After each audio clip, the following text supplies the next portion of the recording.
Mm.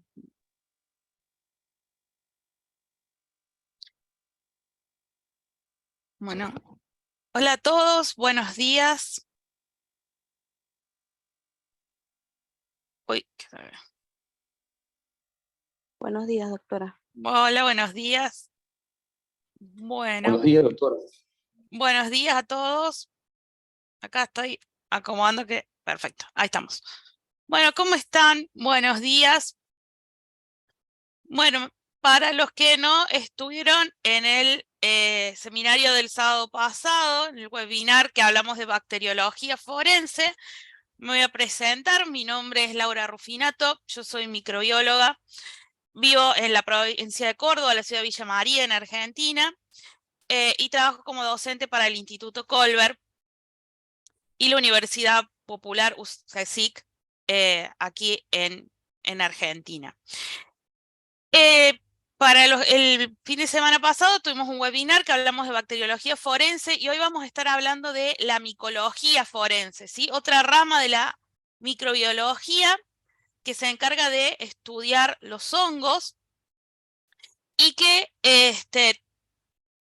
se está viendo su aplicación forense, es bastante reciente y está en plena fase de investigación y de estudio para avanzar más en esta área.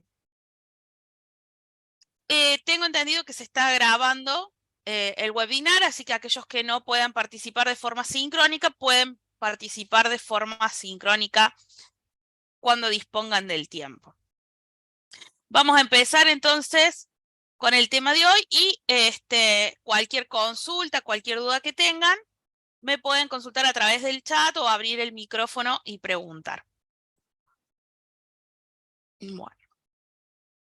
Antes de empezar a hablar de la aplicación forense de la micología para poder entender para qué podemos usar a los hongos y las herramientas que nos pueden otorgar para aplicarlos al área forense, vamos primero a ver un poco las características principales de estos organismos y un poquito de cómo es su ecología para poder después entender la aplicación que le vamos a dar, ¿sí?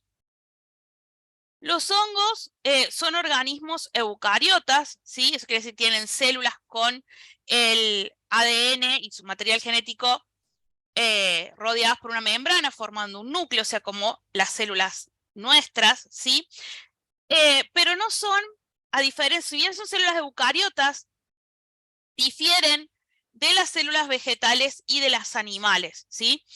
De hecho, a los hongos, en la antigüedad, primero se los clasificó dentro del reino vegetal, pero después, con el tiempo, a medida que se pudo estudiar más las células de los hongos, se descubrió que eran muy diferentes, pero también diferentes a las células animales, y pasaron a constituir un reino propio, el reino fungi, ¿sí? Estos organismos eucariotas son heterótrofos, ¿sí? O sea que van a consumir alimento, no lo pueden elaborar a su materia orgánica como hacen las plantas, no hacen fotosíntesis. Pero tampoco tienen una digestión interna como la mayoría de los animales y los mamíferos, sino que los heterótrofos, estos tipos de heterótrofos, van a secretar enzimas sobre el sustrato, lo van a degradar y después lo van a absorber. Su principal función en el ecosistema es la de descomponedores, porque se van a alimentar de materia orgánica muerta, ¿sí? Si bien hay hongos que son parásitos y patógenos, pueden estar en tejidos vivos, el principal rol de los hongos es de descomponedores. Tienen un rol importantísimo en el ecosistema, porque son los principales descomponedores. Si no fuera por los hongos, tendríamos el suelo de, por ejemplo, bosques y selvas lleno de materia orgánica muerta. En cambio, los hongos aceleran mucho la descomposición. Como dijimos, las células fúngicas difieren de las animales y las vegetales, ya que difieren de las animales porque tienen una pared celular, pero esta pared celular no está hecha de celulosa como la de las plantas, ni tampoco de peptidoglicano como la de las bacterias, sino que es una pared celular de quitina, ¿sí? Y pueden reproducirse de forma sexual o asexual. Incluso la mayoría de los hongos tienen los dos tipos de reproducción a lo largo de su vida, a su ciclo de vida, y pueden alternar entre un tipo de reproducción y otra. Y se van a reproducir a través de la producción de esporas. Y esto es algo muy importante. Por un lado, las esporas le permiten diseminarse en el ambiente.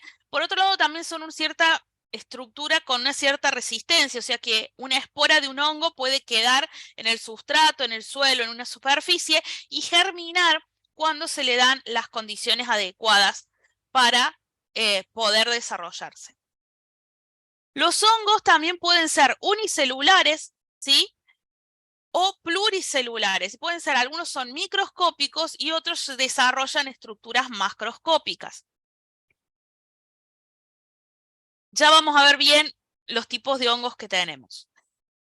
Los hongos se caracterizan porque esta célula de los hongos, ¿sí? Además de ser diferente en su constitución a los animales y las vegetales, también difiere en su forma. Los hongos crecen en forma de hifas, ¿sí? Salvo las levaduras que tienen un estadio en que es como una célula común, pero ya lo vamos a ver, pero todos los hongos crecen como hifas. Las hifas, fíjense, son filamentos, por eso también tenemos un grupo de hongos que llamamos los hongos filamentosos, ¿bien? Las hifas van a crecer, fíjense, es como una célula larga que puede estar septada o no. Algunos, los hongos más primitivos, no tienen septos, no tienen estas divisiones, y en algunos casos estos septos pueden tener un cierto grado de apertura, un poro que va a permitir el intercambio de sustancias entre las distintas secciones de la hifa. Otros no lo tienen. Eso depende de la especie de hongo. Pero básicamente estas hifas van a crecer en los ápices, o sea, en las puntas, y se van a ir ramificando.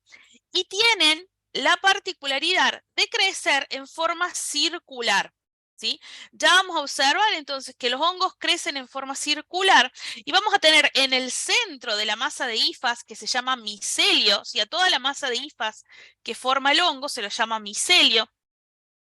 La parte central del micelio es la parte más vieja del hongo y es la parte donde se desarrollan los órganos fructíferos, donde se desarrolla la parte reproductora del hongo que va a generar las esporas. Esto puede ser microscópico o puede ser macroscópico, incluso en esta parte es la que genera las setas, en el caso de los hongos que forman setas, que es la parte reproductora del hongo. Por lo general, las partes reproductoras van a salir hacia la superficie, mientras que el micelio crece sobre la superficie o en profundidad en el suelo o dentro de, por ejemplo, madera en putrefacción y más. Ya vamos a ir viendo las diferentes formas que los podemos encontrar. Pero lo importante tener en cuenta acá que estas hifas crecen en forma circular y el crecimiento, ¿sí?, tiene una velocidad constante. Esa velocidad de crecimiento va a estar relacionada muchísimo con la temperatura y la humedad ambiente. Y eso va a dar que el hongo crezca con más o menos velocidad. Y eso es una de las características de los hongos que después vamos a ver qué aplicación tiene. Así que esa recuérdenla. Crece en forma circular sobre el sustrato y el micelio crece en forma circular. Por esa razón, encontramos a veces en el bosque lo que algunos llaman círculos mágicos o círculos de hadas, que vemos que las setas están puestas en forma circular. En realidad esa seta es la parte solamente fructífera del hongo. Todo el micelio está por debajo y no lo vemos, pero como va creciendo en forma de círculo, sí, la parte reproductora, entonces por eso lo vemos a todas las setas que han crecido formando un círculo que se llaman círculos de hadas o círculos mágicos, ¿sí? Es precisamente por esa característica. ¿Bien? Como vimos, tenemos dentro de los hongos que son unicelulares, que son las levaduras, ¿sí? Las famosas levaduras son hongos, ¿bien?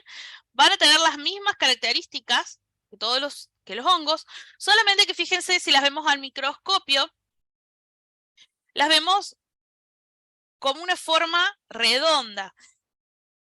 no confundirlas con los cocos, con las bacterias. No las confundimos porque al observar el microscopio son mucho más grandes que una bacteria, ¿sí? Pero tienen la pared de quitina, son descomponedoras y realizan un proceso llamado fermentación, que incluso algunas pueden crecer sin oxígeno o con muy poca cantidad de oxígeno fermentando. Esta capacidad de fermentar hace que muchas levaduras tengan aplicaciones cotidianas y aplicaciones industriales para el hombre, como por ejemplo la producción de alcohol para fermentar y producir cervezas y vinos. Hay otras que tienen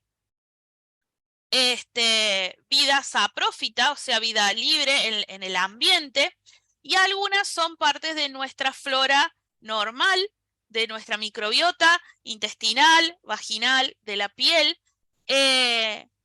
Incluso a veces algunas pueden ser patógenas, ¿sí? Para todos los hongos tenemos de todas las variedades. Tenemos los que podemos utilizar, los que son beneficiosos para nosotros. Tenemos los que están libres en la naturaleza y crecen, pero que cada día se les encuentra más aplicaciones. Algunos son comestibles, otros son venenosos, algunos pueden ser patógenos. Así que tenemos una gran variedad, o sea, es muy amplia la variedad de organismos que podemos encontrar aquí. Y los que llamamos hongos, bueno, las levaduras, ya vamos a ver que en algunas etapas de su crecimiento también pueden formar hifas, dejar de tener la forma de levadura y pasar a tener la forma filamentosa. Los hongos pluricelulares, ¿sí? Vamos a tener acá, si bien son pluricelulares, o sea que tenemos muchas células, esa organización de células no llega a formar un tejido, ¿sí? Para que sea un tejido, las células tienen que estar unidas y compartir una lámina basal, ¿sí? Esas características de tejido, los hongos no la tienen, pero sí son pluricelulares. Estos, como no tienen tejido, es lo que veíamos recién, esta masa de hifas que llamamos filamentos, ¿sí? Por eso lo llamamos hongos filamentosos. Y esta maraña de hifas, que es como un enriedo, es una de todos estos filamentos, se llama micelio. ¿Bien? Y esto ya lo podemos observar, tiene un tamaño macroscópico, obviamente al microscopio podemos ver los detalles de las hifas. Y acá vamos a tener dos tipos principales. Los que llamamos hongos filamentosos o los famosos mohos, que son los que van a crecer sobre la materia orgánica, los vemos muy comúnmente, por ejemplo, cuando se nos descompone el pan o frutas, ¿sí? Pero también los podemos ver en la naturaleza y algunos de estos mohos también pueden ser patógenos y formar infecciones en el ser humano. Tenemos entonces, acá vemos cómo son los mohos y tenemos los hongos, perdón, que forman setas. Las setas también están formadas por masas de hifas, pero más especializadas. Y esta seta que vemos sobre la superficie es la parte fructífera del hongo. ¿Sí? Esta es la que va a producir las esporas, la parte reproductora. Por debajo, en el suelo, tenemos una gran masa de micelio, ¿sí? Que es el hongo propiamente dicho y que es el que va creciendo. Se ha visto en la naturaleza, además del papel de descomponedores, que tienen muchas otras funciones. Si quieren aprender más de toda la función biológica y en el ecosistema de los hongos y las aplicaciones que pueden tener en lo que es bioremediación y demás, les recomiendo un documental que está en Netflix que se llama Hongos Fantásticos. Incluso ahí habla de la aplicación de los hongos en la medicina. Ya después vamos a hablar un poco más de eso cuando lleguemos a la parte de hongos alucinógenos. Pero les recomiendo ese documental. Habla mucho del papel de los hongos en la evolución, cómo interactúan con las plantas formando micorrizas y toda una red de comunicación en los bosques y demás. El micelio y cómo crece por debajo de la tierra. Uno no se imagina el tamaño que puede llegar a tener. Pueden recorrer kilómetros el mismo hongo, ¿sí? Entonces, vamos a repasar un poquito las características de cada uno de estos. Bueno, aquí está, como les decía, las setas tienen un pie y la parte del sombrerito, ¿sí? Esto cambian en su morfología. Tenemos una gran variedad de setas, pero bueno, en general, esta es la parte donde se van a producir las esporas y estas esporas se liberan en el ambiente y desde a partir de esta espora después va a generar y empezar a formar las hifas y de ahí va a empezar a crecer un nuevo hongo. Y por debajo, fíjense, debajo del suelo tenemos el micelio, que puede estar en este caso en el suelo porque es un hongo creciendo en el suelo, pero también puede estar en el sustrato en descomposición, por ejemplo, la madera de un árbol, ¿sí? Acá podemos ver, fíjense, acá tenemos las setas, que es la parte que vemos arriba, y todo esto, fíjense, es el micelio abajo, toda esta masa de hifas, ¿sí? Y bueno, y acá a modo para que vean la gran variedad, o sea, esto es simplemente un pequeño vistazo de las grandes diferencias morfológicas que podemos tener entre las setas, y bueno, hay una gran variedad, ¿sí? Que no vamos a ponernos a ver en detalle aquí en este seminario, pero simplemente para que vean cómo la forma, los colores, ¿sí? Y puede ir cambiando y tenemos una gran variedad de setas. Los mohos se caracterizan porque van a crecer como esto que vemos como si fuese una pelucita, ¿sí? Como hasta da esa sensación de algo suavecito, ¿bien? Los mohos van a tener, entonces están formados por el micelio, acá no tenemos un cuerpo fructífero como las setas, y como vimos crecen en forma circular, vamos a tener en el centro del moho, fíjense acá vemos un cultivo, vemos mohos creciendo en una placa de Petri, fíjense la parte central que vemos más oscura del moho, es la parte donde está creciendo la parte reproductora. Ya vamos a ver, acá tenemos, están desarrollándose las esporas, es la parte que está esporulando. Hacia, a medida que nos vamos a las orillas, vamos a teniendo lo que serían las hifas somáticas, ¿sí? Las que no son la parte reproductora. Y bien a los bordes tenemos las hifas más jóvenes que están en crecimiento. Es la parte que se está extendiendo del hongo, ¿sí? Y entonces vamos a tener una parte del micelio que es aérea, que es donde está la parte reproductiva, que es esto que estamos viendo acá, que en el microscopio se pueden observar las estructuras reproductoras de los diferentes mohos, y un micelio sumergido que está dentro del sustrato, ¿bien? Que es la parte somática o vegetativa. Si nosotros queremos identificar un hongo, a ver acá, vamos a admitir, si nosotros queremos identificar un hongo, lo que vamos a hacer es tomar una muestra del centro del hongo y colocar eso para observar al microscopio, porque a los mohos los identificamos por la forma de sus estructuras reproductivas. En el caso de los hongos en forma de seta, también vamos a identificarlos por la forma de la seta, ¿sí? Entonces, siempre que queramos identificar un hongo, vamos a tomar la muestra del centro del crecimiento del hongo, ¿bien? Si vemos que el hongo está todavía todo blanco, que es muy chiquito, vamos a tener que esperar a que crezca más hasta que desarrolle la estructura reproductiva y entonces recién ahí lo vamos a poder identificar. A menos que lo identifiquemos por un análisis de ADN, ¿sí? En ese caso, ya podemos aplicar técnicas moleculares que ya se están usando para identificar el hongo si no lo podemos identificar por sus características morfológicas.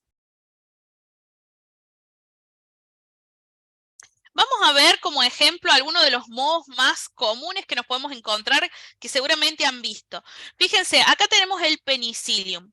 Penicillium es muy famoso por ser el hongo que produce la penicilina. De hecho, se descubrió la penicilina por una contaminación de este hongo en una placa de Petri y observaron que las bacterias alrededor del hongo no crecían y ahí dijeron, bueno, este hongo está produciendo algo que evita que las bacterias crezcan y así se descubre la penicilina.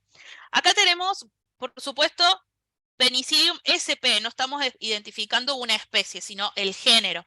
Este crecimiento, fíjense, medio verdoso que podemos ver en las frutas, es generalmente Penicillium. Acá tenemos los conidióforos, ¿sí? Los conidióforos son las estructuras que sostienen los conidios. Vemos acá, los conidios son esporas de reproducción asexual, ¿sí? Hasta hace muy poco tiempo se creía que Penicillium no tenía reproducción sexual, pero parece que sí la tiene, es algo que se está investigando. Pero se identifica por estos conidióforos que se caracterizan por tener esta forma como de pincel.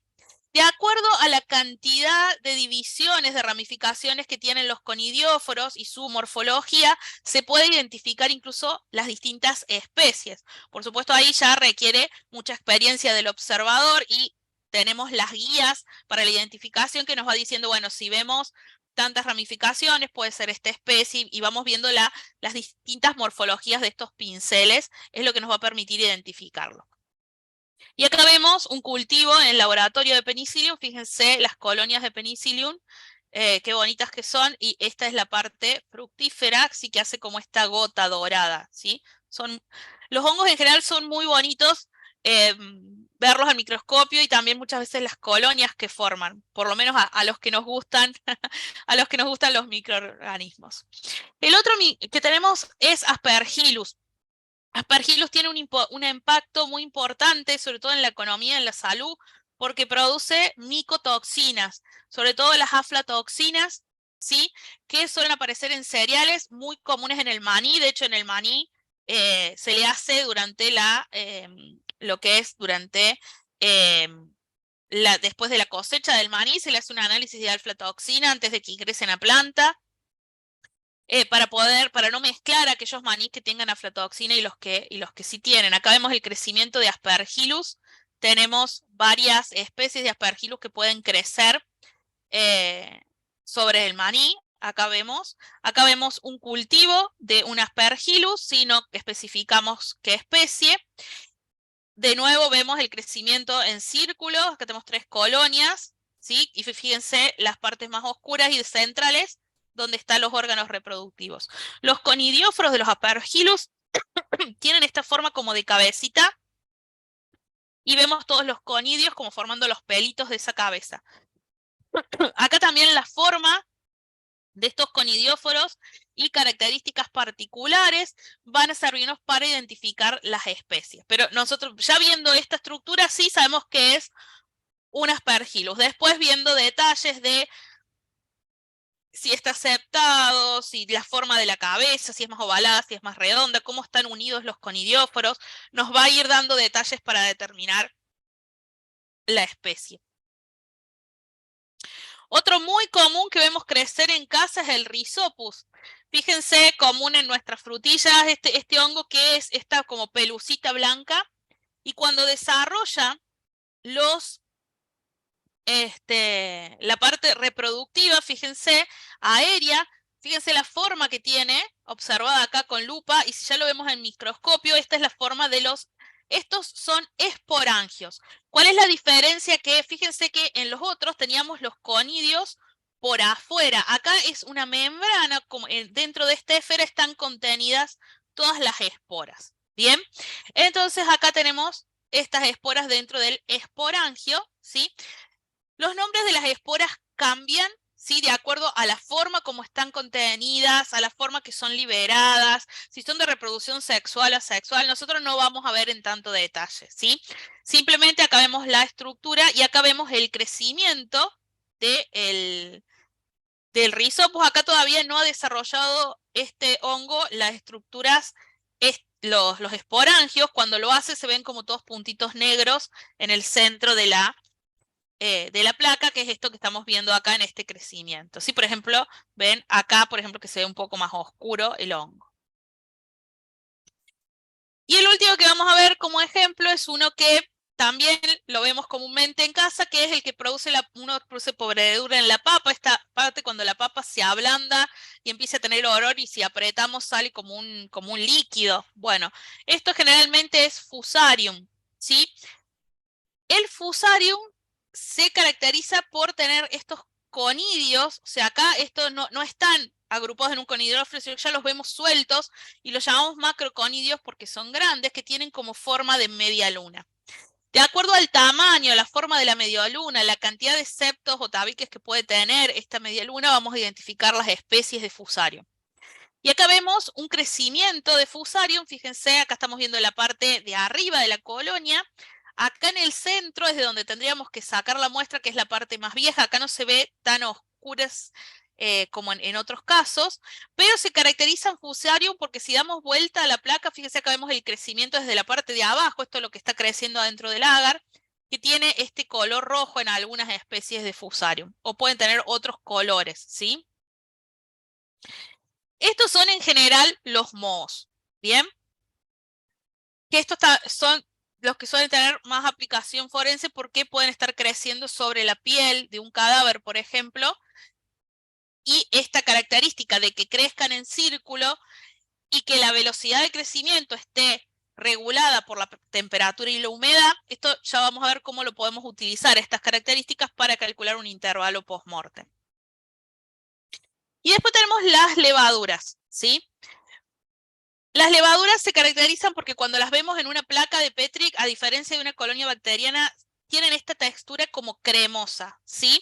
Pueden tener diferentes colores. Acá vemos a Saccharomyces cerevisiae, la famosa levadura con la que hacemos cerveza y vinos, ¿sí? Si la vemos al microscopio, vamos a ver como las esferitas que veíamos recién, pero acá vemos, ¿sí?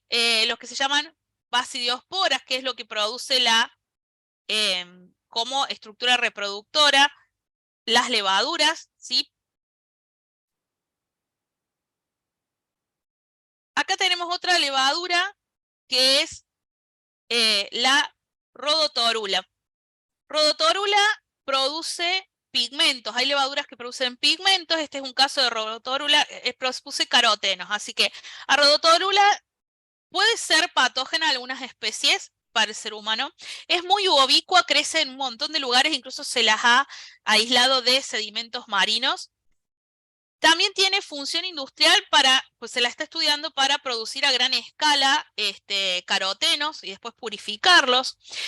Y para todos los que hemos trabajado alguna vez con microbiología, es un terrible contaminante porque crece en el ambiente y cuando se nos mete en una campana o en una estufa es bastante complicada de sacar. Y lo que ella crece muy rápido, va a crecer por sobre cualquier otra cosa que tengamos en el cultivo y va a crecer básicamente en cualquier medio. Así que es como el karma de los microbiólogos, se ponen a sembrar una placa y cuando la vamos a sacar le vemos puntitos rosas y es porque Rhodotorula nos está contaminando todo y entonces tenemos que descontaminar campanas y estufas para poder seguir trabajando. Acá vemos las células en forma de levadura, en su forma sí de levadura, no de hifa, y acá vemos las esporas que producen, que se llama blastoconidios, que es la estructura reproductora. Acá tenemos un cultivo de Candida albicans. Candida albicans tiene una gran importancia médica, porque si bien es parte de nuestra microbiota, dadas las condiciones, por ejemplo, una baja en el sistema inmune, alguna otra infección que nos esté afectando, Candida se puede convertir en patógeno. Puede producir infecciones cutáneas, que son las típicas que por ahí aparecen en las épocas de calor y humedad, debajo de los pliegues de la piel, que es todo ese sarpullido rojo y que pica mucho y arde. Puede aparecer también candidiasis vaginales cuando hay algún desbalance en la microbiota vaginal, sobre todo cuando hay cambios de pH y demás, puede hacer que se transforme en patógena. E incluso puede llegar a dividir órganos si llega a ser una sepsis, ¿sí? Puede aparecer en la boca, bien, puede hacer varias infecciones.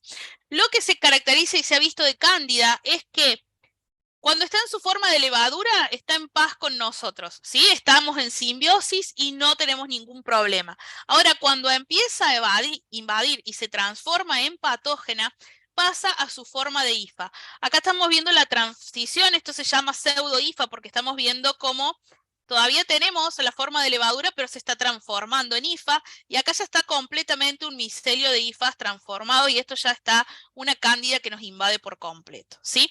Muchas levaduras pueden hacer esta transición de su forma de levadura a hifa, de acuerdo a las condiciones ambientales y del ecosistema en que se encuentre. En el caso de las que infectan a los seres humanos, se ha visto que la gran mayoría es infectante en su forma de hifa. Bueno. Ya visto todas las características generales, como para tener una idea de cómo son los hongos, cómo crecen, ¿sí? Obviamente es muy resumido, como ya se pueden dar cuenta, tenemos una gran variedad.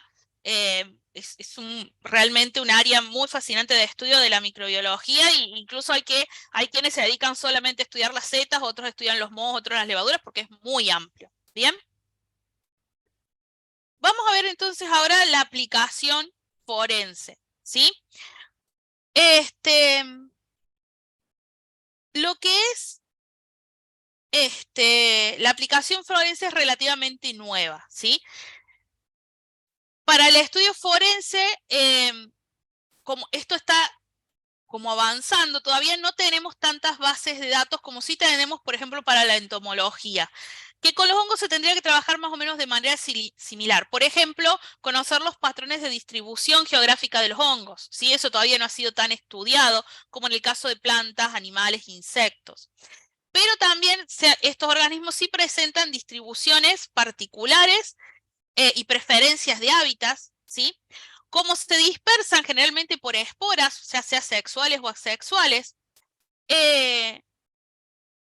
van a poder viajar por ciertos lugares. Hay insectos también que pueden llevar estas esporas, pero en general se ha observado que las esporas caen bastante cerca del hongo que las está produciendo, lo cual también nos lleva a poder posibles localizaciones de acuerdo a la presencia de hongos en un lugar, por ejemplo, y después esporas de ese hongo en algún rastro o de evidencia, que ya lo vamos a ver.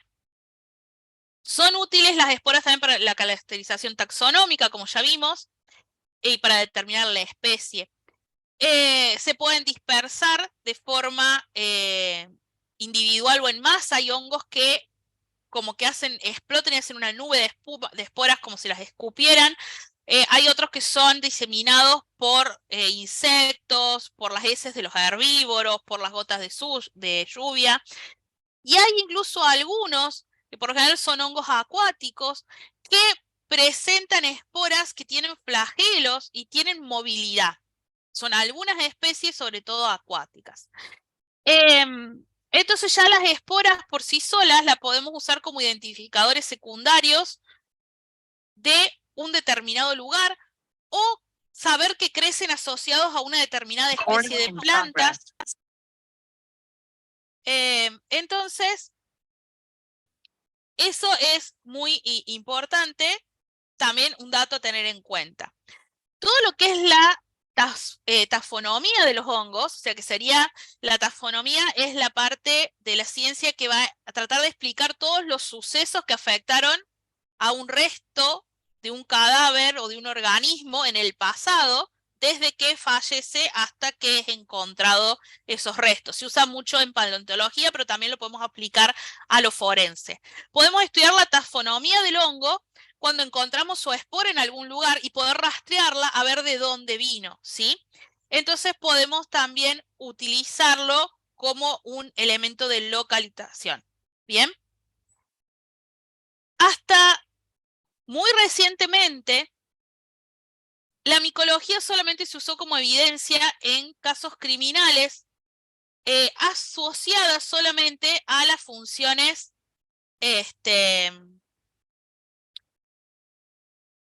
alucinógenas como una droga ilegal o venenosas que podían tener los hongos. Pero es más recientemente que se está empezando a aplicar en lo que es para datar intervalos post-morte y post-entierro a partir de la biota fúngica que se halla en la superficie de un cuerpo o en el entorno relacionado a un entierro clandestino. Eso hay ya algunos casos que se han aplicado en la corte en algunos países y otros que todavía están en estudio de su posible aplicación. Bueno, esto es lo que le decía, se lo dije en orden diferente a lo que estaba en las diapositivas, porque yo, bueno, les voy hablando y por ahí no lo voy leyendo. ¿Bien? Bueno. Pero fíjense, como le dicen, ahí durante años a los hongos se los registraba en la autopsia de que estaba presente el hongo, pero era como el hongo estaba ahí, si no se lo consideraba de importancia, era como parte del propio proceso de descomposición del cadáver, pero no se los tenía en cuenta como una prueba válida ante la justicia.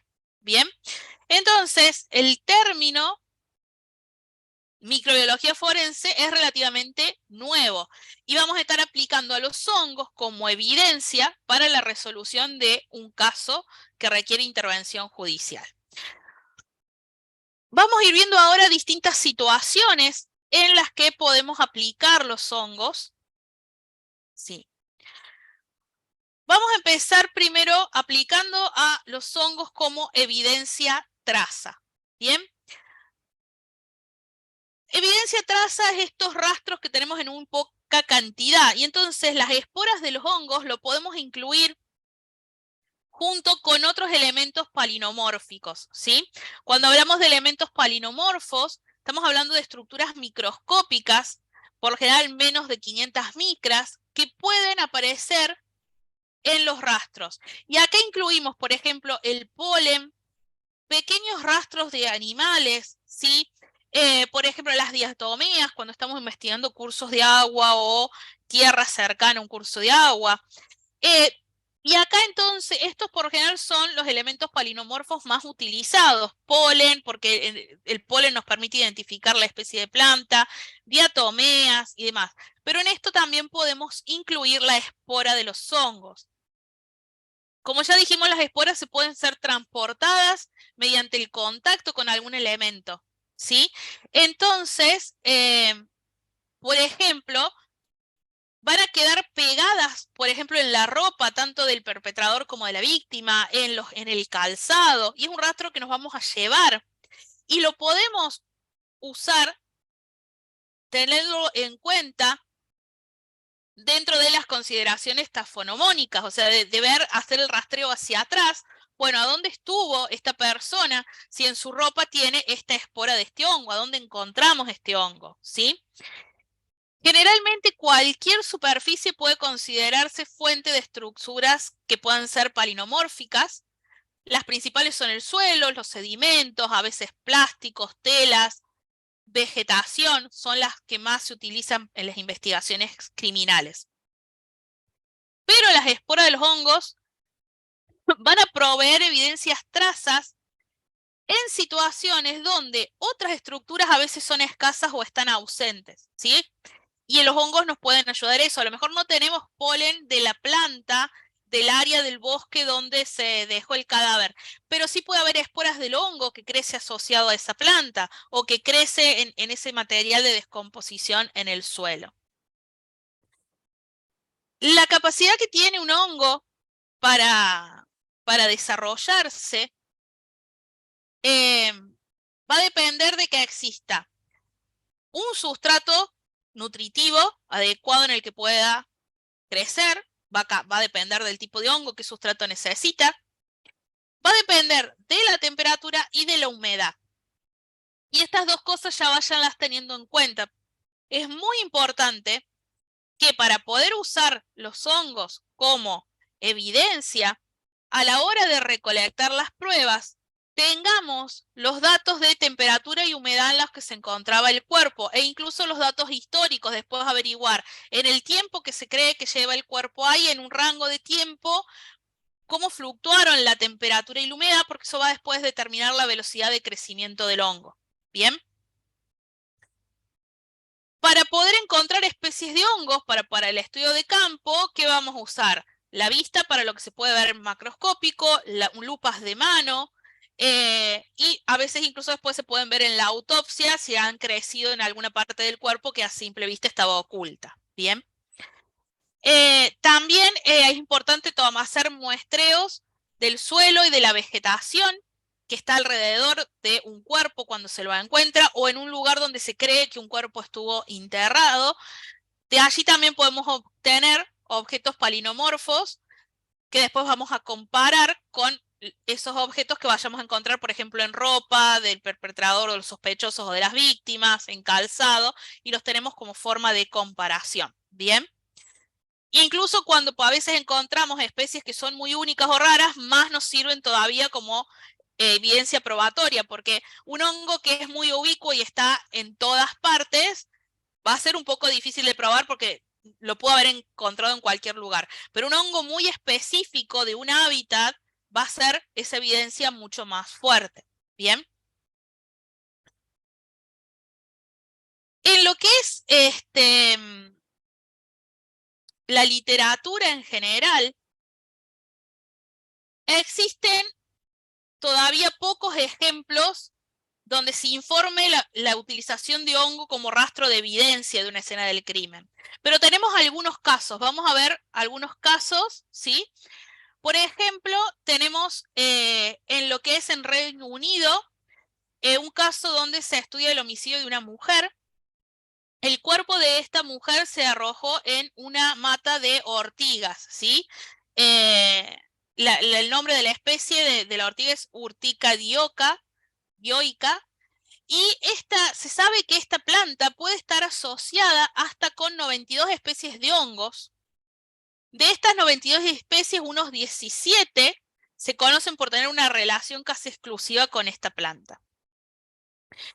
Del cuerpo de esta mujer se retiran esporas, y de la zona donde ella se encuentra, se retiran esporas de dos hongos, Periconia y Torula herbarum.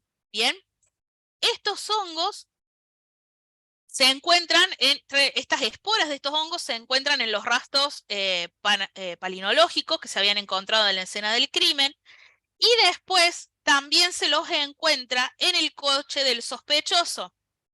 Esto entonces resulta como un importante sustento tanto ecológico como palinológico de evidencia que demuestra que el vehículo del sospechoso había estado en el lugar donde se había depositado el cadáver. Obviamente este solo dato por sí solo no nos sirve para condenar a nadie, pero es una prueba más que sumamos a toda la otra evidencia, y es una prueba vinculante que vincula al sospechoso con el lugar donde se encontró el cuerpo. ¿Bien?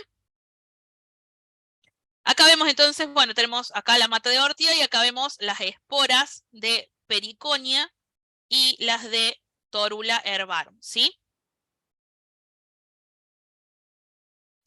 El segundo caso también se da en Reino Unido, se da en un contexto de narcotráfico, donde hay un sospechoso de homicidio que se oculta en una arboleda en la ciudad de Romford, en Essex.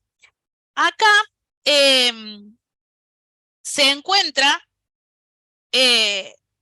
un ensamblaje de polen de la escena del crimen que es muy similar al que después se encuentran en artículos que se habían confiscado tanto del sospechoso como de la víctima. O sea que estamos vinculando el lugar donde ocurre la escena y donde el sospechoso se oculta con la víctima y con las pertenencias del sospechoso. Y también aparecen esporas de un hongo que es patógeno de los cipreses, que se llama Pestalotiopisis funerea, ¿sí? Son nombres por ahí complicados de pronunciar, que formaban parte de estas esporas de las muestras palinomórficas, y además aparecen esporas de otro hongo que se llama Endrophagin miela, que también son encontradas en las hojarascas y en el vehículo que usa el sospechoso durante la huida. Entonces, en este caso, si bien había otros elementos palinológicos en la muestra que ya lo vinculaban al sospechoso, al lugar y a la víctima, las esporas de hongo proporcionaron un dato adicional que también añadió esa información útil al tribunal, porque justamente estas esporas de estos hongos están relacionadas a una enfermedad relacionada con el árbol de ciprés. Entonces, el encontrar árboles enfermos en la zona donde se escondió el sospechoso nos da un elemento más probatorio, porque el sospechoso podría decir, bueno, sí estuve en un bosque de cipreses, pero no era ese lugar, estaba en otro.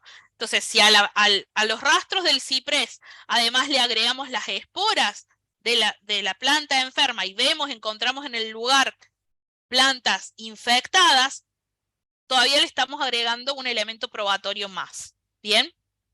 Acá estamos reforzando los datos del polen con las esporas del hongo. Bueno. Tenemos que tener en cuenta que los hongos por lo general se van a encontrar en baja concentración respecto de los otros rastros palinológicos, ¿sí? Entonces tenemos que tener una cantidad de rastros recogidos bastante grande para encontrar hongos. De todas formas, hay veces que puede pasar que no tengamos de los otros rastros y esas poquitas esporas que encontremos sean suficientes, ¿sí? Un tercer caso que se da es un caso de violación. En este caso es un caso que estudia la policía inglesa en el año 2009, donde acá la víctima en su relato cuenta dónde había ocurrido la violación y el sospechoso niega haber estado en ese lugar. Dice que la víctima lo está confundiendo, que no fue él. Entonces, lo que se hacen es recoger muestras en la zona donde la víctima decía que había ocurrido la violación y se recuperan 19 hongos, 19 tipos de hongos diferentes característicos a partir de hojas muertas y de ramas leñosas que estaban tanto en la ropa y el calzado de la víctima. Se toman muestras después en el lugar donde ella decía que había ocurrido la violación y también se toman muestras de estos pedazos de vegetación que aparecían en la ropa y el calzado del sospechoso. Y se pudo comprobar que la cantidad de especies, o sea, la cantidad de taxones que coincidían entre lo que estaba en el cuerpo de la víctima, el lugar que ella describía y lo que aparecía en el sospechoso, o sea, teníamos una alta proporción de coincidencias, lo que hacía que se validara el relato de la víctima y que ese era el lugar donde había ocurrido la violación, o sea, esa era la escena real donde había ocurrido el crimen, y que lo relacionaba también al sospechoso con esa escena del crimen. Cuando se lo confronta al sospechoso con esta evidencia, que lo estaba vinculando a él con el lugar y con la víctima, porque presentaban los mismos tipos de esporas, el sospechoso termina confesando y así se hace la resolución del caso. Bien, estos son algunos ejemplos entonces de cómo podemos, bueno, acá vemos algunas de las esporas de hongos que habían encontrado de las que se habían estudiado en estos elementos trazas. Así vemos entonces cómo a partir de elementos trazas, a partir de las esporas de hongos, podemos llegar a vincular a un sospechoso con una escena del crimen o con una víctima. Bien. Bueno. Otra aplicación, y esta es una que está en bastante estudio, es el poder realizar cálculos de intervalos post-mortem. Bien. Actualmente, y parece sorprendente, pero actualmente hay casi una información nula del papel de los hongos en la descomposición de los cadáveres humanos, a pesar de que su primaria función es la descomposición. Bien, se ha observado que los hongos del suelo pueden estar involucrados en la superficie del cuerpo, crecer los hongos de suelo, invadir la superficie del cuerpo cuando los restos están en contacto con el suelo. A veces los humanos sanos pueden tener infecciones micóticas o los hongos pueden ser especies especializadas, ¿sí?, a tolerar la temperatura del cuerpo y capaces de evadir el sistema inmune. Estas infecciones comunes van desde hongos dermatofíticos, que son los que se alimentan de piel y que crecen, por ejemplo, como las tiñas, ¿sí?, que parasitan la superficie de la piel, el cabello, las uñas. Pueden provocar infecciones invasivas como las cándidas o las aspergilosis, ¿sí?, que se desarrollan en distintos tejidos. O sea que un individuo puede tener una infección fúngica y cuando fallece, ese hongo se expande más porque ya no hay sistema inmune que lo controle, ¿sí? Los individuos que tienen enfermedades del sistema inmune o tienen el sistema inmune comprometido, también hay una gran variedad de hongos especializados que pueden invadir los tejidos como hongos oportunistas, ¿bien? Entonces, sí se observan muchas veces hongos durante las autopsias médicas, pero muy pocas veces se los tiene en cuenta por los investigadores.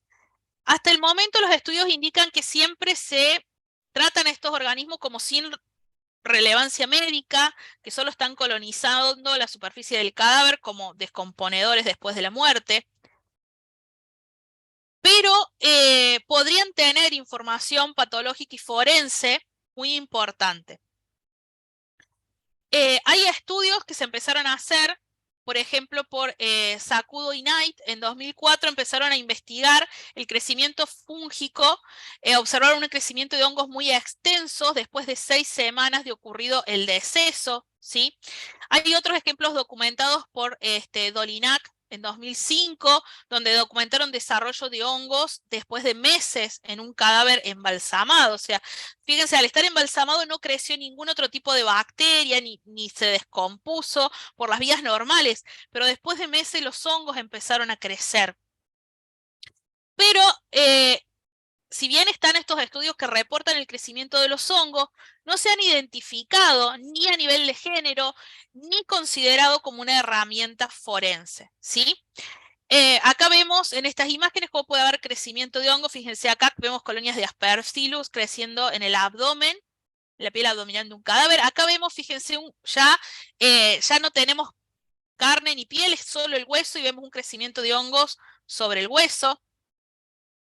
Acá fíjense, vemos un crecimiento de hongo bastante importante sobre el cuerpo humano, ¿sí? Después de la muerte. Bien, esto se suele ver mucho en cuerpos exhumados, este gran crecimiento de hongo. Bien. Entonces, los primeros investigadores en poder apreciar el crecimiento de hongos como un papel determinante en la determinación del intervalo post-mortem, fueron Van Border y Van Dyck en 1982. Bien, ese fue el primer estudio que se registra, pero es algo que después no se siguió estudiando. Y si bien ellos quisieron, estos autores aislaron de la piel de una mujer que habían encontrado muerta en una habitación en Bélgica, e hicieron hisopados y incubaron y aislaron el hongo, ¿sí? Y lo hicieron crecer a la misma temperatura en la que se encontraba el cuerpo y midieron los tamaños de las colonias fúngicas, cómo iba creciendo todos los días. Entonces calcularon la velocidad que crecía y estimaron que la mujer había muerto al menos 18 días antes del hallazgo del cuerpo. Y esto después estuvo este dato concordando con lo que posteriormente confesó el homicida, ¿sí? Acá esto se hizo, no se usó esto como prueba probatoria en el juicio, simplemente fue un estudio y ellos lo presentaron y dijeron, fíjense cómo el hongo llegó al mismo intervalo de tiempo que después se descubrió. O sea, empiezan a ver la funcionalidad de cómo se podría aplicar esto. Pero es como que quedó ahí en el área académica y no se llegó a aplicar.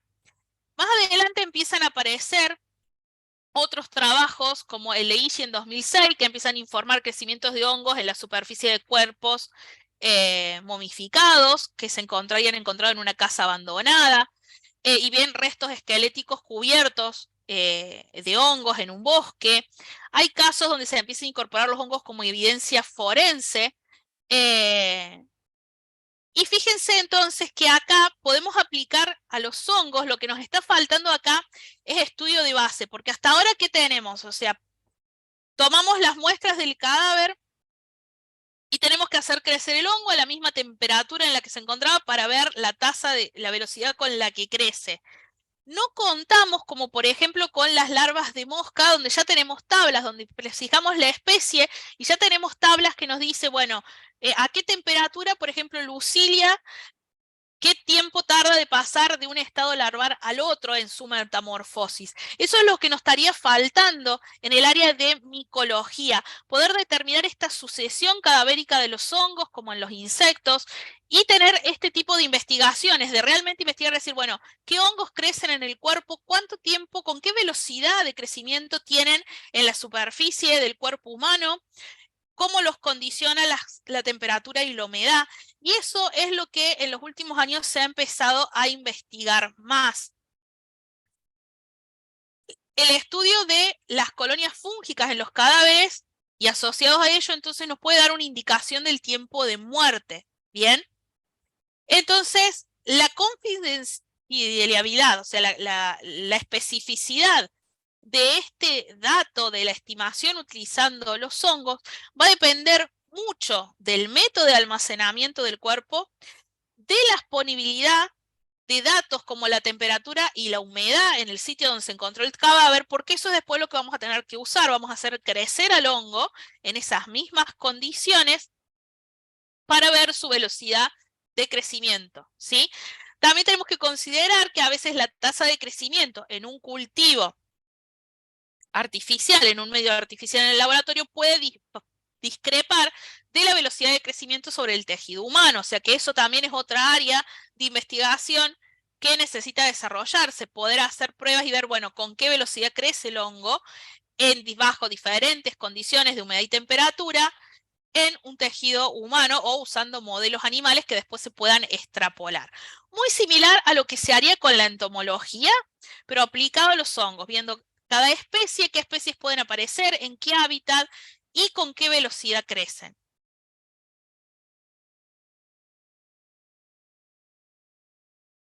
Bien. Bueno. Vamos a ver algunos ejemplos, ¿sí? Acá tenemos un ejemplo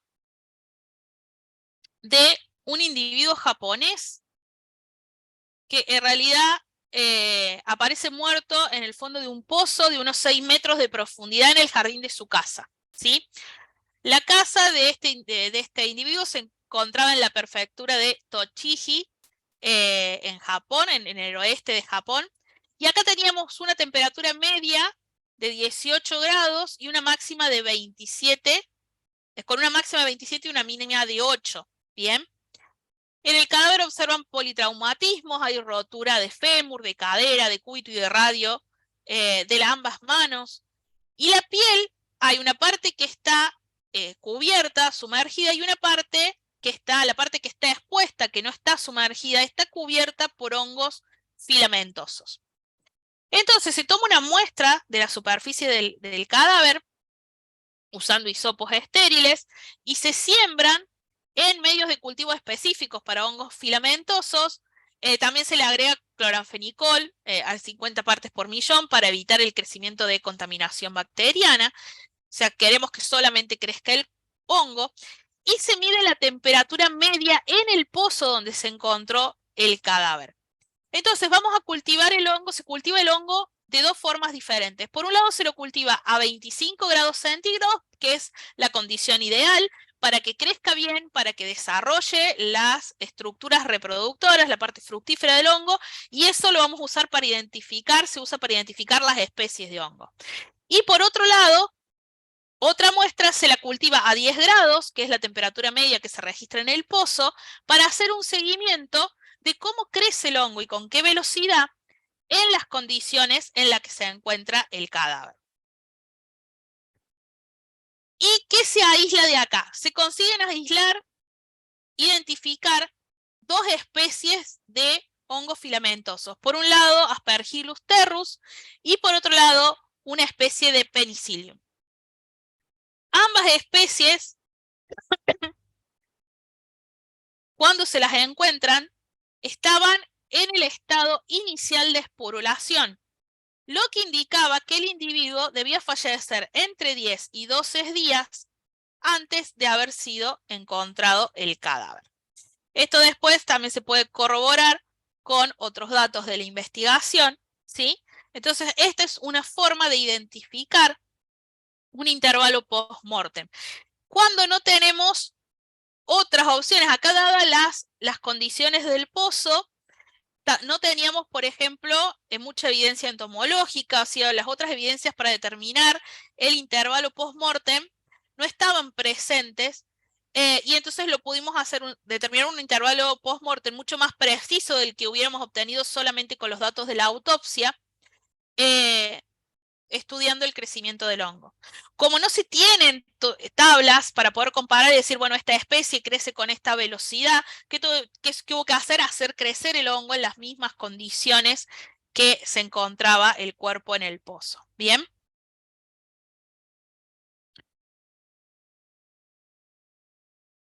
Bueno, acá vemos, bueno, acá está el cultivo y acá está la estructura que se observa al microscopio que permitió la identificación, ¿sí?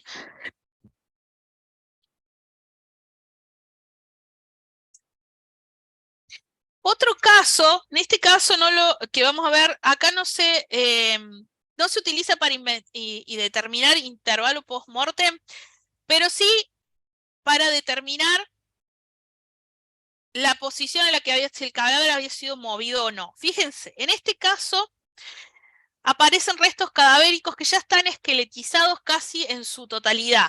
O sea que acá ya no tenemos mucha otra evidencia con qué manejarnos, o sea, porque ya está casi esqueletizado, han desaparecido los tejidos blandos, ya los insectos casi no están. Estos restos aparecen en noviembre de 2004 en una zona boscosa de Maryland de Estados Unidos.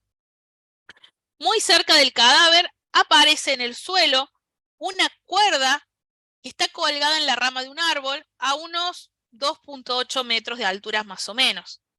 Lo que se hace es, se observa el crecimiento de mohos, lo que se hace es tomar muestras de la superficie del cadáver empleando hisopos y sembrar esos medios de cultivos, esos hisopados en medios de cultivos para hongos filamentosos, también con clorafenicol al 50 partes por millón, que es algo típico que se hace para eliminar el crecimiento bacteriano.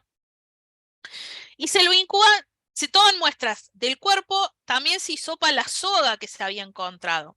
Se incuban durante 7 días a 25 grados, ¿sí? Y se realiza un seguimiento del crecimiento cada día. Y acá se observan, ¿sí?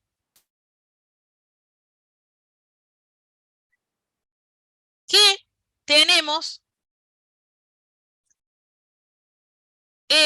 crecimiento de Euthorium repens y de Eurotium rebrum, ¿bien? En las partes blandas del cadáver. Y también aparecen otras especies de Erotium y de Gliocladium en la parte de los huesos, ¿sí? O sea, tenemos un crecimiento en las pocas partes blandas que quedan y en los huesos. Estos hongos filamentosos son propios de las zonas boscosas, pero Eurotium repens es una especie de hongo filamentoso que aparece en la rama de los árboles y en las hojas de los árboles, ¿sí? Y el cadáver lo encontramos en el suelo, pero está teniendo un hongo que aparece en las ramas del árbol. Después lo que se hace es, obteniendo muestras de la soga y de los árboles, del árbol circundante, donde la rama donde estaba colgada la soga, se hace un estudio de polimorfismo, o sea, de ADN. Recordemos que en el crecimiento de los hongos filamentosos tienen una etapa sexual de crecimiento, por lo tanto, van a ser los hijos van a ser clones del hongo madre, digamos, ¿bien? Entonces, al estudiar los polimorfismos de ADN de las cepas aisladas en las partes blandas del cadáver, en la ropa y en lo que era en la cuerda y en la rama del árbol, permitió constatar que se trataba de la misma cepa, perdón, ¿sí? De hongo que estaba creciendo en el cadáver y la que estaba en la soga que estaba colgado de la rama. Esto pudo indicar que el cadáver estuvo colgado del árbol y que después, posteriormente, se bajó. O sea, porque alguien lo bajó o porque por el mismo proceso de descomposición cayó, ¿bien? Pero se lo bajó como estaba más lejos, no estaba caído debajo de la rama, se supone que entonces alguien lo movió. Entonces podemos determinar que ese cadáver había estado colgado de esa rama y que después lo bajaron y lo movieron, ¿sí?, al lugar donde se lo encuentra, porque presentaba esta misma cepa de hongos que se encontraba en la rama del árbol y que no crece en el suelo, pero que sí estaba creciendo sobre el cadáver, ¿sí? ¿Se entiende? Por eso la relevancia de que nos indica que el cadáver había estado colgado de esa soga. Bueno.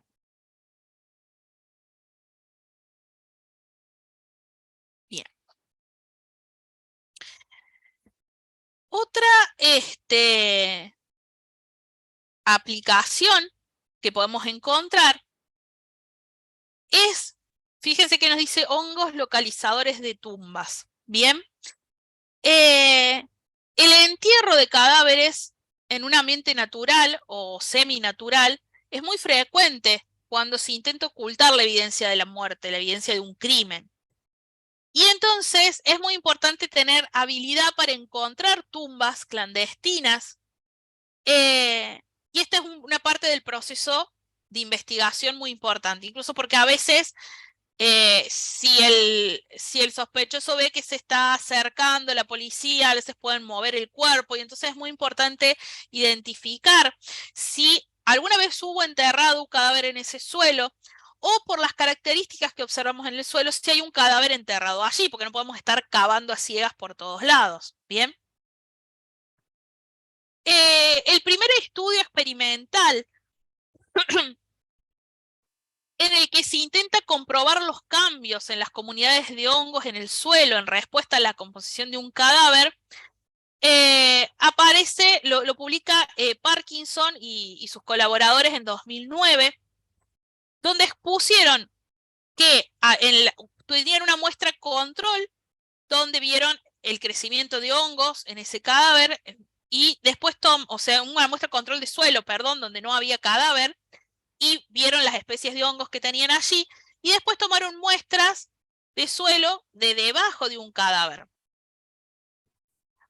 Y pudieron observar que había una gran diferencia en la composición de los suelos. Pero si bien fue un ensayo muy innovador, no evaluaron la sucesión fúngica, o sea, cómo fueron apareciendo esos hongos y la influencia de la descomposición en la microbiota que se fue desarrollando. No lo evaluaron a un nivel específico. Simplemente dijeron, hay un cambio en la microbiota fúngica del suelo cuando un cadáver está allí.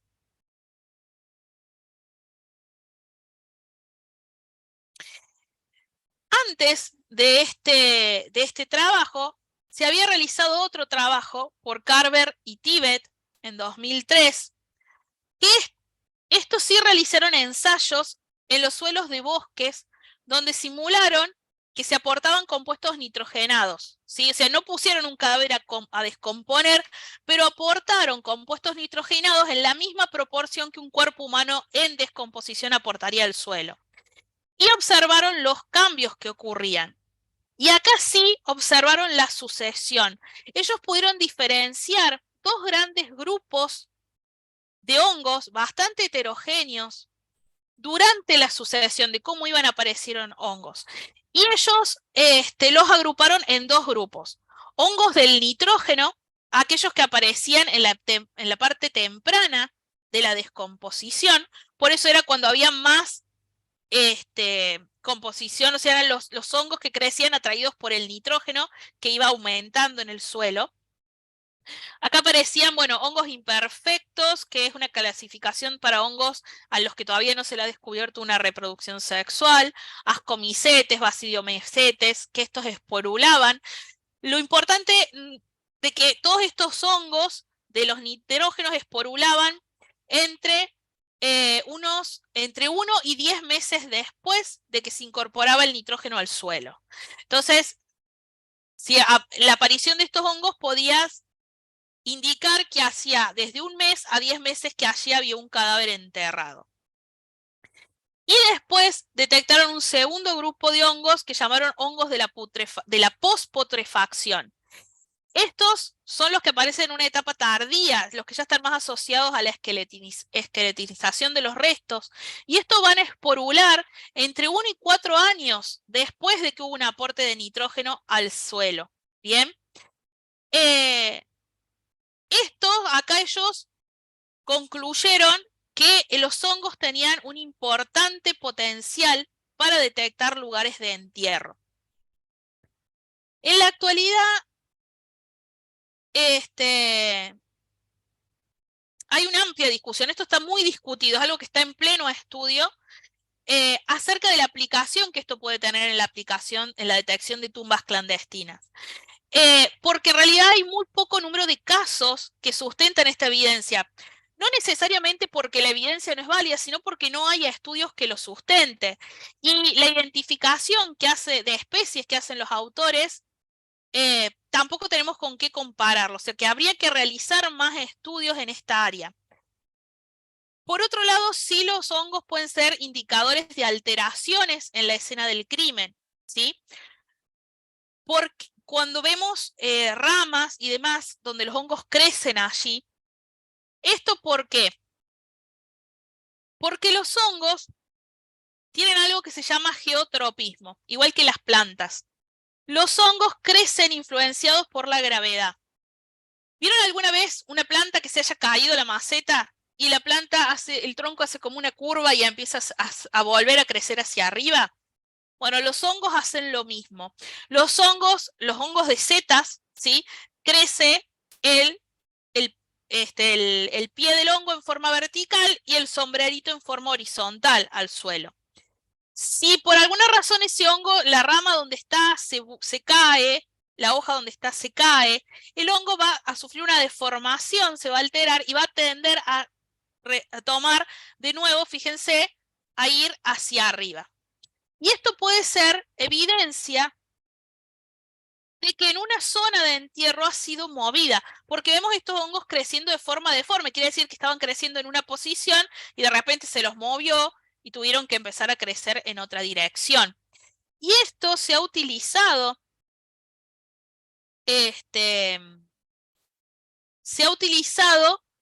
por la policía de Gales en el 2011, creo que fue.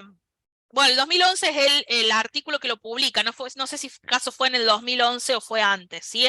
Hay un paper escrito por Wadsworth y Wilshire en el 2011, perdón si estoy pronunciando mal, que hacen como un review de todo lo que es la aplicación forense de la micología y ahí nombran algunos casos, entre ellos este que les estoy contando.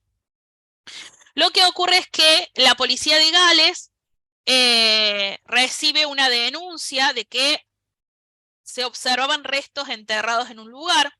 La persona que hace la denuncia afirma que nunca había tocado los restos, que no había movido nada. Pero cuando la policía va y se estudia la escena del crimen, se encuentran unos hongos de la especie del género Marasimius, ¿sí? Que son una especie de Marasimius, es esa foto que tienen a que les puse ahí.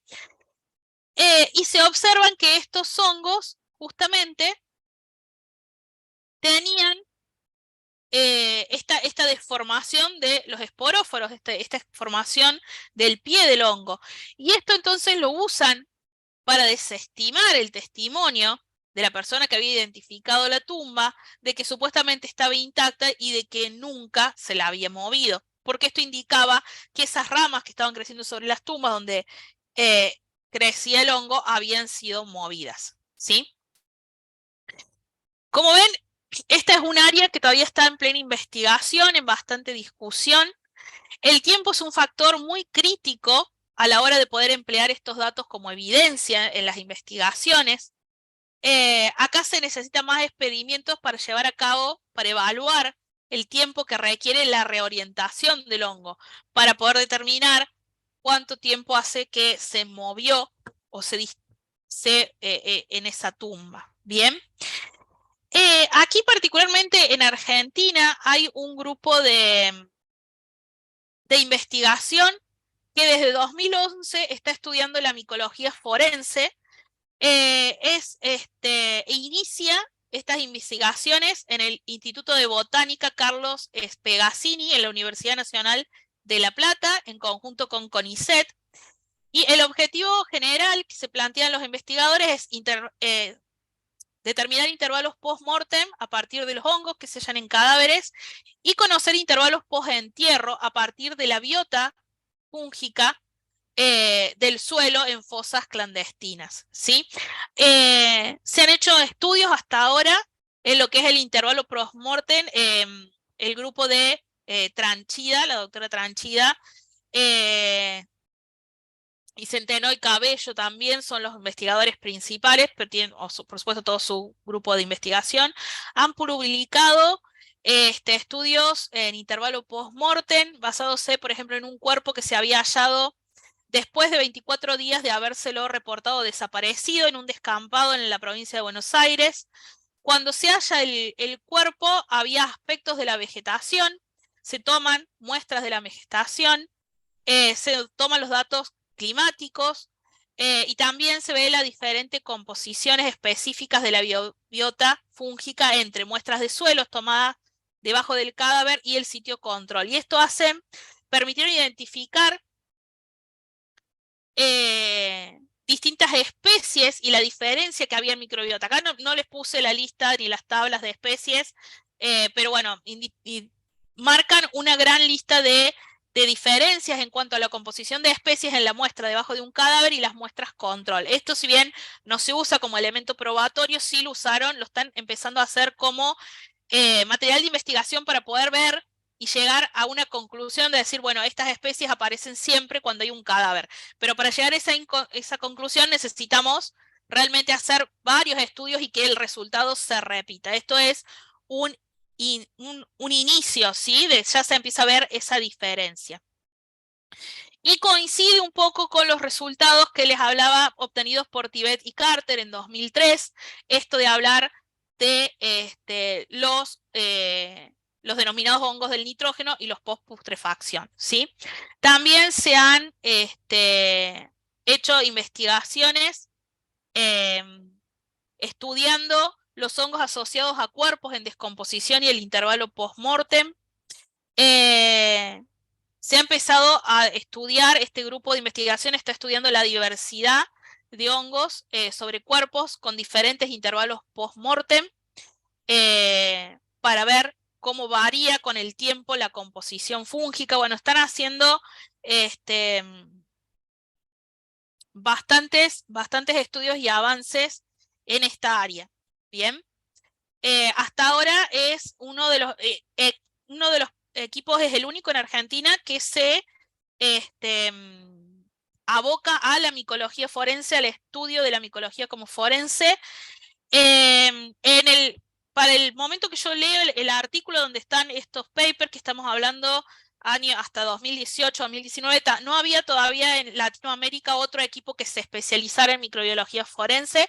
No sé si en estos últimos años haya aparecido algún otro que esté haciendo estudios. En la búsqueda de bibliografía que yo hice, encontré algunos trabajos asociando la micología forense, creo que en Ecuador y algunos datos de México, pero más desde el punto de vista académico, y es todo muy reciente. Fíjense que acá también todavía no están aplicados como elemento probatorio, pero sí se los está investigando porque necesitamos generar la base de datos para darle confianza, digamos, a ese dato, para que tenga una validación. Y eso es lo que está faltando en esta área, pero se están viendo resultados muy prometedores, donde estamos viendo realmente una relación entre cómo varía la flora o la microbiota fúngica del suelo y cómo se hace la sucesión de especies fúngicas durante la descomposición del cadáver. Bueno.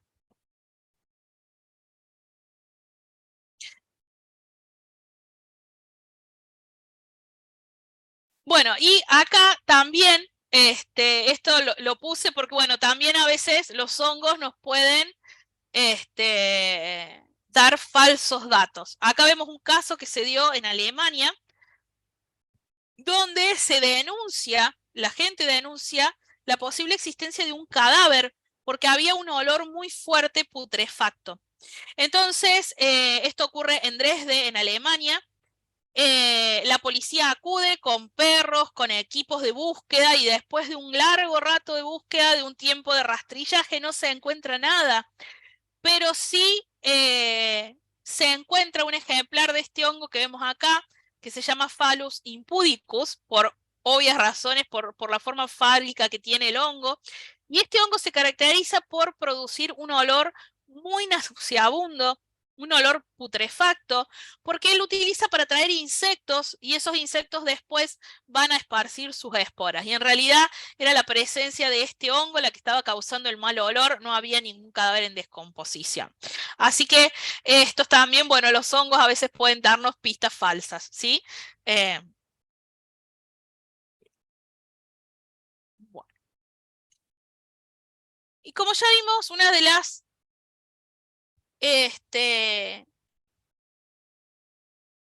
aplicaciones principales y la más antigua, la que se relaciona los hongos con, la parte forense, es el uso de los hongos como por casos de envenenamiento o por el uso como alucinógenos, que pueden llevar a ser causa de muerte. El consumo de hongos por el ser humano, tenemos hongos comestibles, pero hay veces que los hongos comestibles pueden llegar a ser muy similares morfológicamente a hongos que son tóxicos. Y si no se tiene la experiencia suficiente para salir a recolectar hongos silvestres, en realidad no hay que hacerlo porque nos podemos confundir. Entonces, la ingesta accidental o a veces deliberada de estos hongos, porque a algunos se les tienen propiedades alucinógenas, pero es también una toxina, puede llegar a ocasionar graves enfermedades e incluso la muerte. La situación se agrava si estos hongos silvestres son recolectados por gente que no tiene la experiencia o sin un guía que pueda reconocer las especies correctas. La mayoría de los casos, los resultados no son fatales, pero puede variar según la cantidad consumida, la tolerancia del individuo, la toxicidad del hongo, ¿sí? Pero muchas veces, en algunos de los casos pueden llegar a ser, si bien no la mayoría, tenemos casos que sean fatales por la intoxicación. Por lo general los síntomas cuando es una intoxicación aparecen bastante rápidos, pero en otros casos, dependiendo del tipo de hongo, no se evidencian síntomas por varios días. Dentro de las especies de hongos más tóxicas, tenemos las que producen esta sustancia, las amanitas, las giromitinas, las muscarinas y las orayaninas. Bueno, el género amanita, tenemos varios hongos, siendo el por ahí el más popular el Amanita muscaria, porque es como el hongo típico este que dibujamos del sombrerito rojo con los puntitos blancos. Amanita muscaria es muy tóxico. Tenemos otras especies de amanita que no son rojas, pueden ser pardas, pueden ser grises, tenemos varias morfologías distintas, pero que también son tóxicas, producen una sustancia que es las amanitinas, que también tienen propiedades alucinógenas, ya la vamos a ver. Tenemos las Giromitra, el género Giromitra, acá tenemos Giromitra esculenta, que es uno de los más conocidos. Producen las giromitinas, que también son muy tóxicos. Los que son los conocibe y los inocibe, estos dos producen lo que se llaman muscarinas, y los Cortinarius orellanus producen las orellaninas. Son todos muy tóxicas, con poca cantidad ya nos pueden producir una intoxicación bastante importante. Incluso fíjense que a veces algunos de estos hongos tienen una morfología que se puede confundir con algunos hongos comestibles. Bueno. Y después tenemos los que son los hongos alucinógenos. Fíjense que tenemos hasta 216 especies de hongos, de hongos con propiedades alucinógenas, los llamados hongos mágicos, ¿sí? O psicodélicos, ¿bien? El uso de hongos alucinógenos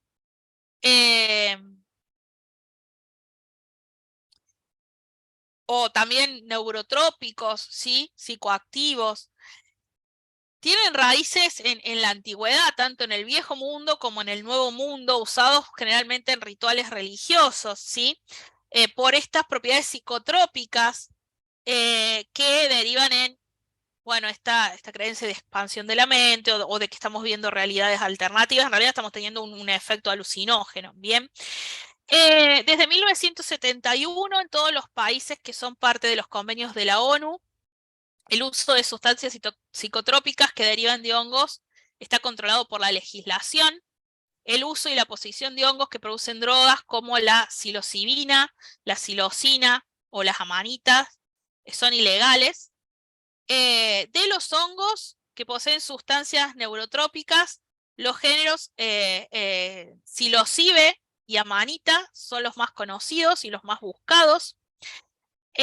Las concentraciones que puede tener un hongo de psilocibina o de amanitina van a variar según la especie del hongo, según las condiciones ecológicas y biológicas en las que fue cultivado. Entonces, tanto en el estudio de especies venenosas o alucinógenas, va a depender de poder identificarlos. En el caso de tanto, tienen el poder identificar el tipo de hongo que está causando la intoxicación. Va a depender de que podamos encontrar partes intactas del hongo que consumió el individuo para poder examinarlo, o encontrar las esporas o restos microscópicos en el contenido estomacal o intestinal, por ejemplo. Después de una autopsia, se pueden utilizar para hacer un diagnóstico, ¿sí? En el caso de tener restos que no podemos identificar morfológicamente, acudimos a los análisis moleculares. Vamos a ver un poquito entonces, fíjense, el psilocibe es uno de los alucinógenos, unos alucinógenos más utilizados porque es muy fácil de cultivar de forma casera. Acá vemos un cultivo casero, incluso se venden kits de cultivo para cultivar estos hongos. Bien.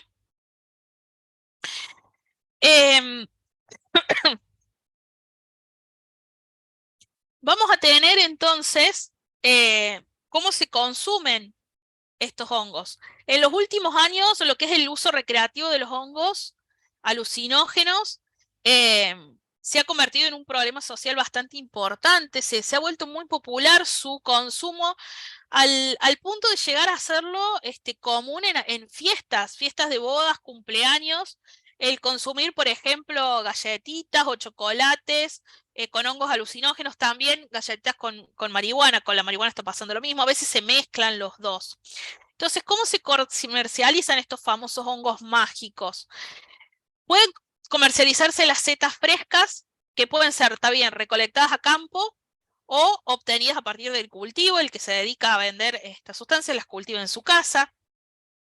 Se pueden mezclar a veces con bebidas, con jugos, con té o con infusiones, hacer tipos licuados, con café, o incluso a veces se los mezcla con bebidas alcohólicas como whisky, vodka o licores, tequila, lo que hace potencia su efecto y hace también aumenta la probabilidad de que haya un desenlace fatal por el consumo cuando empezamos a combinarlos con otras drogas.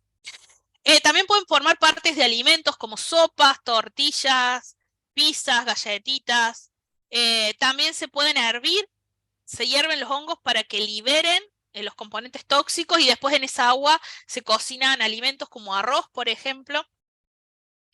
El chocolate mágico o chocolate de hongos, que es el que se está popularizando para las fiestas. En este caso tenemos los hongos deshidratados que se mezclan con el chocolate y esto aparte le saca el sabor amargo, lo que hace que por ahí se consuma más cantidad.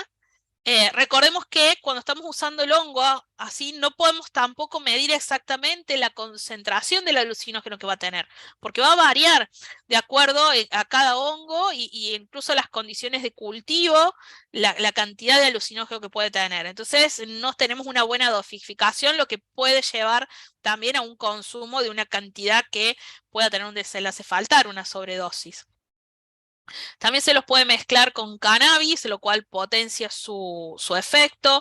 Se los conserva a veces, se los coloca en tarros con miel, donde van liberando la sustancia, ¿sí? O se suelen preparar también fermentos que se llaman blood mead, que es una mezcla de hidromiel, que es una bebida alcohólica donde se obtiene a partir de miel fermentada con agua, y a esa hidromiel se le agrega los psilocibes, ¿sí? Y se produce esta combinación de alcohol y hongos alucinógenos. Bien, incluso hay algunos reportes publicados de casos de personas que han recibido una inyección intravenosa de extractos de psilocibe, ¿sí? Lo cual tiene un efecto bastante potente y puede llevar a un desenlace muy grave. Por lo general estas setas se consiguen ya bien, como dijimos, recolectadas a campo o compradas, se las puede comprar frescas o obtener a partir de cultivos caseros, obviamente de forma ilegal, ¿sí? Hay kits de cultivos que se llaman pan de setas que se compran por internet y para cultivarlas a estos en casa. Se venden también a veces las esporas de estas setas alucinógenas para poder realizar los cultivos. Así que bueno. ¿Cuáles son?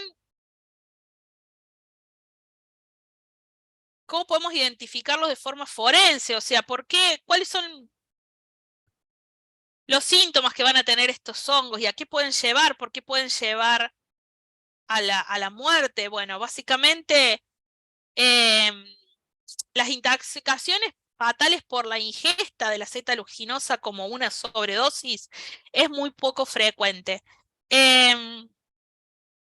Pero la muerte suele llevar a cabo a causa de las consecuencias que tiene el consumo del alucinógeno, a los cambios del comportamiento. La principal consecuencia es del consumo de hongos alucinógenos es la alteración de la conciencia.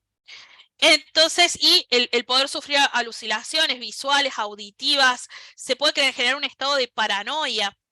El efecto que va a tener en una persona tampoco lo podemos predecir, porque depende del contexto en el que ocurre la ingesta de los hongos, si estaba la persona sola en su casa, si estaba parte de una ceremonia, si estaba con un grupo de gente, o sea, el entorno social influye, las condiciones psicológicas de la persona. El efecto alucinógeno va a variar mucho en distintas personas. Por eso se recomienda siempre no ingerir este tipo de hongos en las personas que estén con tratamiento psiquiátrico o con antecedentes familiares de enfermedades psiquiátricas, porque después puede disparar cosas como por ahí esquizofrenias o personas que son bipolares, les va a afectar muchísimo más, o sea, puede agravar una enfermedad psiquiátrica o alguna persona que a lo mejor no tiene la enfermedad psiquiátrica desarrollada, pero tiene antecedentes en su familia. Estos hongos se han visto casos en que han sido el consumo de estos hongos un disparador. La forma en que se consume también va a variar. ¿Se acuerdan que al principio les recomendé este documental en Netflix que habla sobre los hongos que se llama Hongos Fantásticos? Bueno, ahí habla de la aplicación de los hongos alucinógenos desde la medicina para reparar vías neuronales. Por ejemplo, en hay testimonios ahí de personas con cáncer que los ha ayudado mucho a superar los dolores, los miedos. Personas con traumas que les ha ayudado a superarlos, pero, y acá lo aclaran muy bien, esto se hace en un ambiente súper controlado, con dosis muy pequeñas y medidas de cuánto de la sustancia se está consumiendo. O sea, cuando tomamos el hongo así y lo consumimos, cualquier sea el preparado, no sabemos en realidad cuánta cantidad del alucinógeno estamos consumiendo. Incluso ahí lo aclaran muy bien, o sea, ellos están haciendo investigaciones al respecto, con resultados, hay testimonios ahí de gente que les ha resultado muy bien, pero siempre se hace en un ambiente súper controlado y con una persona acompañando y monitoreando todo el tiempo, ¿sí? Es muy controversial esta área, ahí está en investigación. Ahí, bueno, explican desde el punto de vista de esta gente que lo investiga y hay algunos testimonios de personas, pero incluso al principio del video lo aclara y al final del documental, cuando está hablando, es algo que se tiene que hacer en un ambiente muy controlado y antes de hacer alguna de estas experiencias, incluso se le hace una evaluación a la persona, psicológica, psiquiátrica, o sea, no es para cualquiera tampoco, ¿bien? A diferencia de lo que por ahí puede ser dentro en contextos de rituales, medios chamánicos y demás, mucho cuidado con eso, porque puede tener consecuencias muy graves. Entonces, los casos fatales, la principal consecuencia de casos fatales por el consumo de hongos alucinógenos son los accidentes que ocurren durante este periodo donde está la conciencia y el comportamiento alterado, ¿sí? Hay casos graves donde el cambio de comportamiento puede llevar a casos de suicidio, donde en realidad la persona no es que se quiere suicidar, sino en el medio de su alucinación. Por ejemplo, hay casos reportados de por ejemplo, de personas fallecidas. Hay un caso que incluso está publicado, que ocurrió en Holanda, un joven de 23 años, que se tiró del balcón de un segundo piso. Los testigos dicen que él decía que podía volar, o sea, en su alucinación él creyó que volaba y se tiró por el balcón. En la autopsia se demostró que había hongos mágicos y que había fumado además junto con cannabis, o sea que tenía una combinación ahí bastante importante. También hubo un caso, por ejemplo, en Francia, de muertes por sobredosis, por el consumo de psilocibe, de nuevo porque no sabemos la cantidad que estamos consumiendo. Casos reportados, por ejemplo, en Japón, donde un hombre de 27 años, después de consumir psilocibis, empezó a tener alucinaciones, una alucinación paranoica. Esto lleva a que se caiga en un canal de riego en invierno y muere por hipotermia. O sea que el trastorno perceptivo por alucinaciones incluso se puede dar en personas que hacen un consumo habitual de estos hongos. O sea, después no es solamente ese cambio en el momento del consumo, sino que ya queda una afectación permanente, sobre todo cuando se lo combina con otras drogas, donde empiezan incluso a tener como flashbacks de estos momentos de paranoia y demás. Es como una recidiva que queda por el consumo constante de los hongos. Entonces acá ya hay una recurrencia de estos síntomas y se llama perceptivo persistente por el consumo de alucinógenos.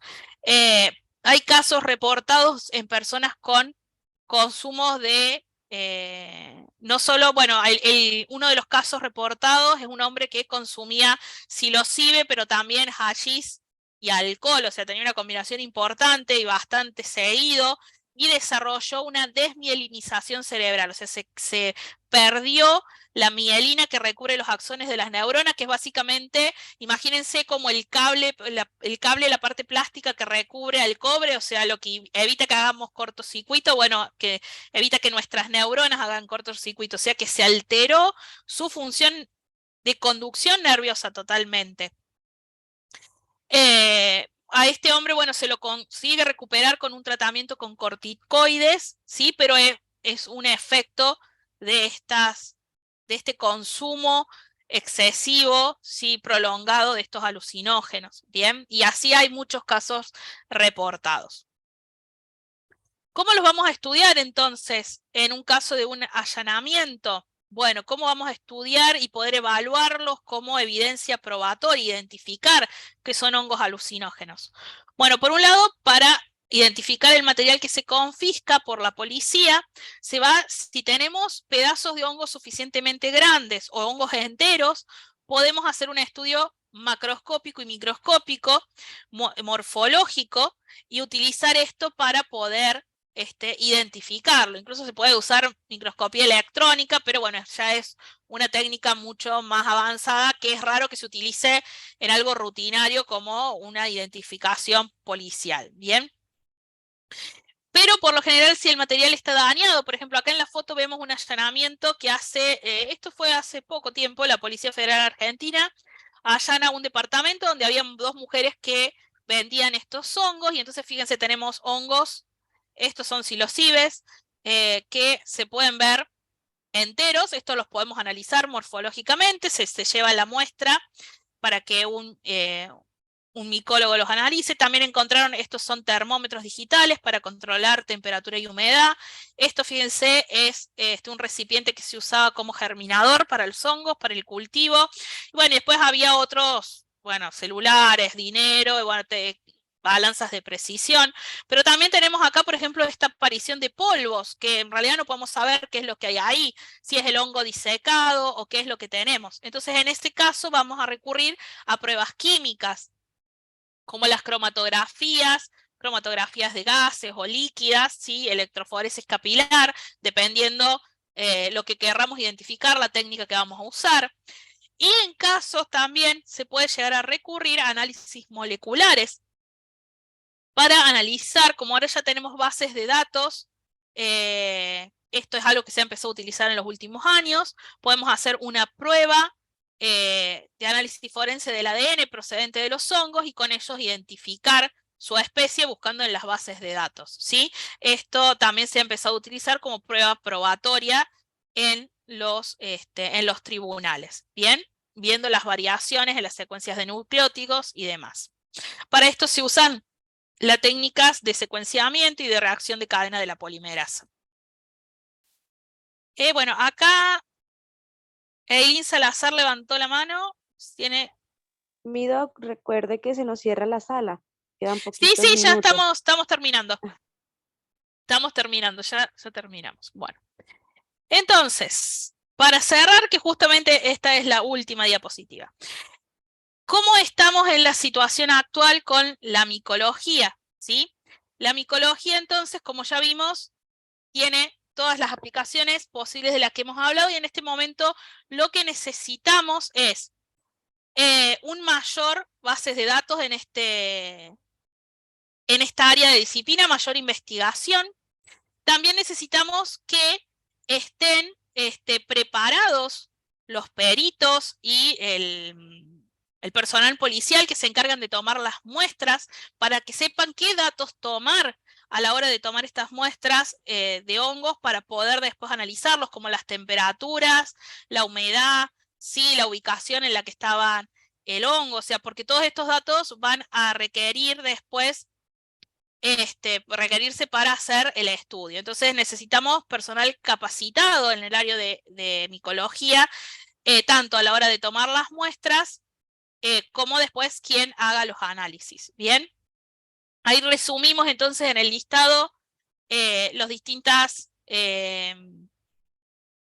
aplicaciones en las situaciones de la justicia de la micología que tienen ahí, que eso es más o menos todo lo que, no les voy a leer una por una, están ahí, esto es todo lo que hemos estado hablando.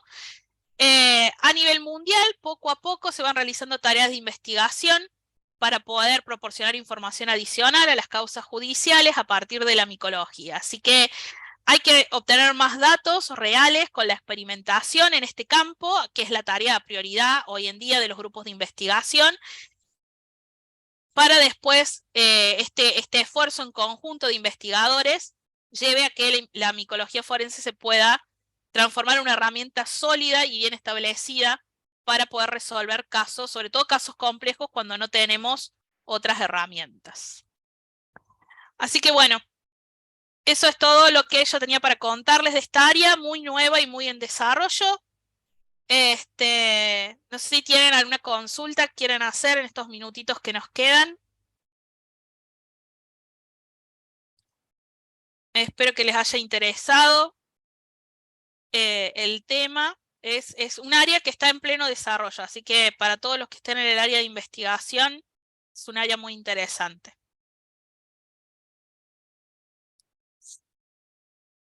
Bueno, parece que no tenemos ninguna consulta, entonces. Sí, creo que no hay preguntas, doctora. No hay Todo preguntas. quedó muy claro. Muchísimas Bueno, gracias por muchas impartir sus gracias. conocimientos con nosotros, como lo es tan importante la micología forense. Muchas gracias. Estamos totalmente agradecidos con usted de parte de la empresa Iberoforense y Muchas esperamos gracias. seguir compartiendo con usted todo este Bueno, tiempo. sí, muchísimas gracias. Gracias a todos los que nos están saludando por el chat. El próximo sábado 8, vamos a estar hablando de bioterrorismo. Y acá también vamos a ver otra aplicación de bacteriología y micología, pero ahora del punto de vista de poder usar la potencialidad de usar las toxinas que producen estas especies como arma, ¿sí? Así que, bueno, los invito si les interesaron los dos los dos webinars que hemos hecho, el de bacteriología y el de micología forense, los invito el próximo sábado a cerrar este ciclo de todo lo que es la microbiología como aplicación forense, viéndolo desde el punto del bioterrorismo, que es en realidad cómo se inicia la microbiología forense, estudiando ataques terroristas y estudiando la potencialidad del uso como armas de estos microorganismos. Así que bueno, muchísimas gracias a todos los que están Gracias a usted, doctora, saludando. que tenga feliz día. Y muchísimas gracias a todos los participantes que asistieron a este honorable webinar con la doctora Laura muchas Rufinato. gracias. Los invitamos ahorita a las 10, en 10 minuticos ya iniciamos el otro webinar relacionado con balística forense con el licenciado Moisés Núñez. Bueno, Están que todos tengan buen fin cordialmente de semana. invitados. Hasta luego, muchísimas gracias.